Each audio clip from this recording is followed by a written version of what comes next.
एक गांव में पार्वती नाम की एक महिला रहती थी, जिसका एक बेटा था। नाम था विजय। वो अपने बेटे को बहुत प्यार करती थी और उसकी हर चीज का ध्यान रखती थी। पार्वती ने उसे बड़े जतन से बड़ा किया। अब विजय की उम्र 14 साल है। पार्वती ने उसे कभी किसी चीज के लिए मना नहीं किया, इसीलिए वो मनमौजी हो गया था। वो पार्वती की किसी भी काम में मदद नहीं करता था।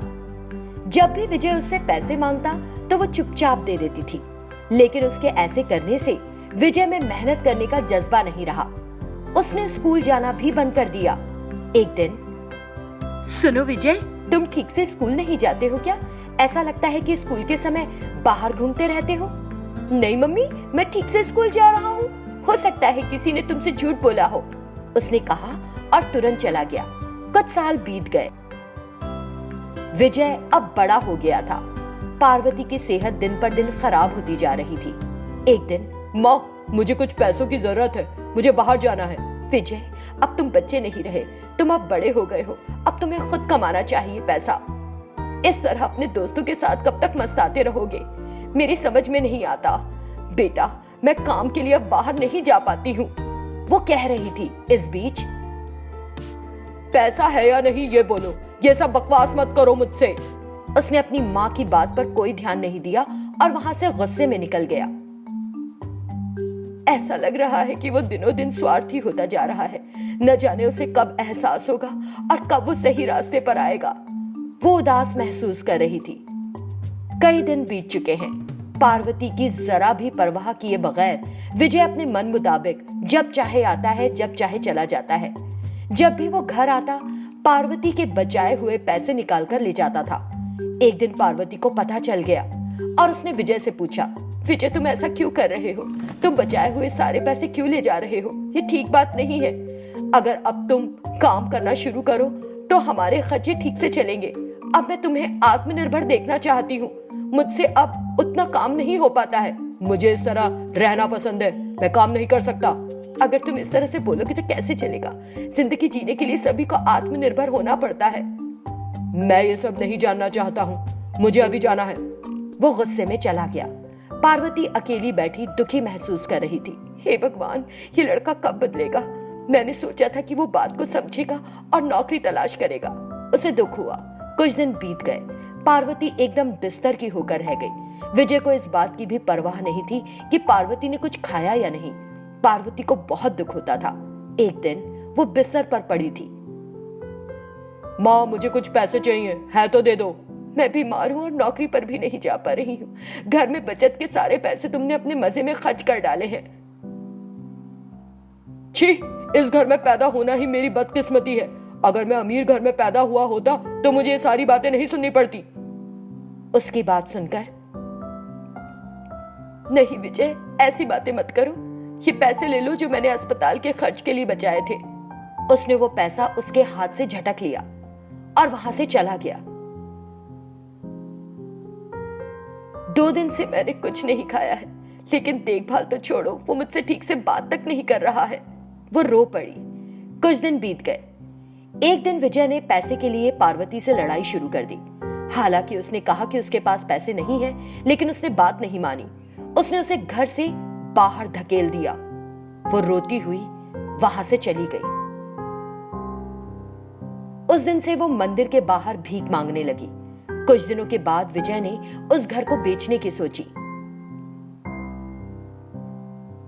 अगर मैं ये घर बेच दूं तो मुझे अच्छे पैसे मिलेंगे, लेकिन आज के लिए पैसा कहां से मिलेगा? वो सोच रहा था। हाँ, एक बार मैंने उसे किताबों में पैसे छिपाते हुए देखा था। उसने किताबें खोली और पैसे खोजे तो पार्वती की डायरी हाथ लग गई। ओह, क्या ये डायरी लिखती थी? वो उसे पढ़ने लगा। कुछ देर बाद पढ़ते हुए वो अपने आंसुओं पर काबू नहीं रख सका। उसने तुरंत डायरी बंद कर दी और पड़ोस के घर में दादी के पास गया। क्या हुआ विजय, तुम इस तरह अचानक कैसे आ गए? तुम्हारी माँ को क्या हुआ? दिखाई नहीं दे रही है आजकल। ये सारी बातें अभी नहीं दादी, मैं एक बात पूछ रहा हूँ, सच बताइएगा, क्या मैं पार्वती माँ का अपना बेटा हूँ? ये क्यों पूछ रहे हो तुम? क्योंकि मैंने अपनी माँ की डायरी पढ़ी है। मुझे सच बताइए। सच बताऊं तो डायरी में जो लिखा है वो सच है। वो तुम्हारी अपनी माँ नहीं है। किसी ने तुम्हें जन्म दिया और तुम्हें छोड़कर चला गया। वो तुम्हें ले आई और तुम्हें पाला। वो तुम्हें बहुत प्यार करने लगी, ये सोचकर शादी करेगी तो पता नहीं पति तुम्हें अपनाएगा या नहीं। उसने शादी भी नहीं की, कंवारी ही रही और तुम्हें इतना बड़ा कर दिया। उसने सब कुछ बताया, जिसे सुनकर विजय के पैरों के नीचे से जमीन निकल गई। वो उठ खड़ा हुआ और अपनी माँ को ढूंढने के लिए दौड़ पड़ा। उसने उसे एक मंदिर में भीख मांगते हुए देखा। वो उसके पास गया और उसके पैरों में गिर पड़ा। उठो मेरे बेटे, तुम रो क्यों रहे हो? उसने उससे प्यार से पूछा। माँ, मुझे माफ कर दो। जो प्यार नहीं करेगा वो तुम्हारी तरह इतनी कुर्बानियां नहीं देगा। मुझे अपनी गलती का एहसास है। मैं सुधर जाऊंगा माँ, मैं वादा करता हूँ तुमसे। मेरे बेटे, फिर कभी ऐसे नहीं रोना, कभी नहीं। माँ, घर चलो। वो उसे घर ले गया। उस दिन के बाद पार्वती को उसने किसी बात के लिए परेशान नहीं होने दिया। वो काम पर जाने लगा और एक आत्मनिर्भर और जिम्मेदार बेटा बन गया। पार्वती की कुर्बानियां बेकार नहीं गईं। हैदराबाद में एक सुंदर प्राचीन सोने की मूर्ति को संग्रहालय में लाया गया। कमल ने इसके लिए गुप्त पूजा की और उसे संग्रहालय में रख लिया। फिर वहां काम करने वाले 2 कर्मचारियों से उसने कहा, किसी भी हालत में इस सोने की मूर्ति पर से ये ताबीज नहीं उतरना चाहिए, नहीं तो कई दुर्घटनाएं हो सकती हैं। उसने कहा और चला गया। उसी शहर में गिरी और सूरी नाम के 2 कुख्यात चोर थे। एक दिन, अरे सूरी, अगर तुम इस तरह से छोटे छोटे हाथ मारोगे तो 2 वक्त की रोटी जुटाना भी मुश्किल हो जाएगा यारा। हाँ, छोटी छोटी चोरी करने से कोई फायदा नहीं है। इस बार हमें बड़ा हाथ मारना चाहिए। हाँ, इस बार हम जो चोरी करें वो बहुत फायदे की होनी चाहिए। चलो आज रात ही करते हैं कुछ। क्या कुछ चोरी करने लायक आया है शहर में? शहर के संग्रहालय में हाल ही में एक नई सोने की मूर्ति का उद्घाटन हुआ है। हमें केवल इतना करना है कि इसे चुरा ले।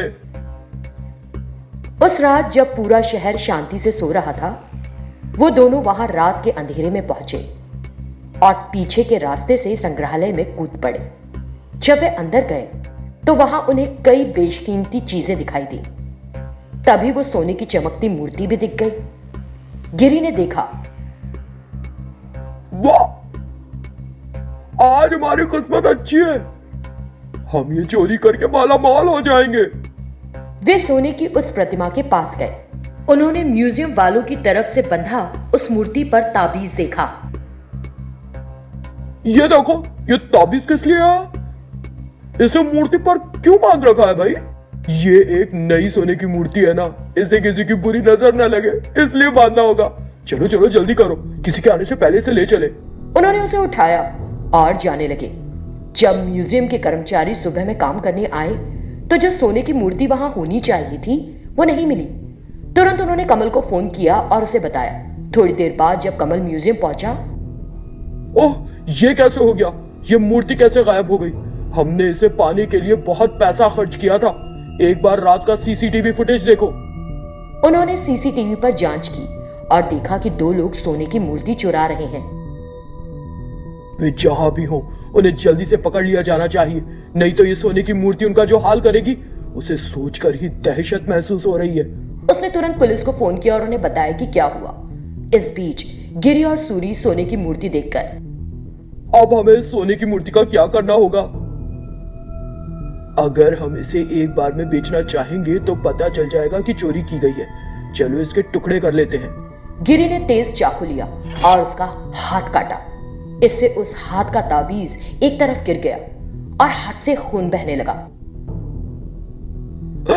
खून खून, ये तो कुछ मायावी लग रही है। जब वे दोनों हैरान होकर देख रहे होते हैं, सोने की वो मूर्ति एक भयानक भूतनी में बदल जाती है। दोनों चौंक जाते हैं। अगर हम तुरंत यहाँ से नहीं भागे तो हम अपना जीवन खो देंगे। वो दोनों वहां से भागने लगे, लेकिन दरवाजा अपने आप बंद हो गया। इस बीच भूतनी पीछे से आई और गिरी और सूरी का सिर पकड़ लिया। हमें छोड़ दो, हमें कुछ मत करो। वो भूतनी के सामने गिड़गिड़ाए। भूतनी जोर से हंस पड़ी।